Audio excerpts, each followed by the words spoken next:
கோவிந்தா சொல்லுங்க. அசுரரை தகர்த்தும் தோழநாள் குடை சுழிமுழல் கமலக்கண் கனிவாள் காலமேகத்தை மற்றொன்று ரங்கதே பெருமாள் காலமேக பெருமாள் உற்சவமூர்த்தி கஷேத்திரம் மோகன கஷேத்திரம்.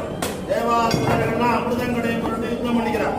அந்த யுத்தத்திற்காக தேவர்கள் பிரார்த்தனைக்காக பெருமாளே மோகினி அவதாரம் பண்ணியனால மோகன கஷேத்திரம் திருமூர் திவதேசம் நம்மாழ்வார் திருமங்கையாழ்வார் மங்களாசாசனம்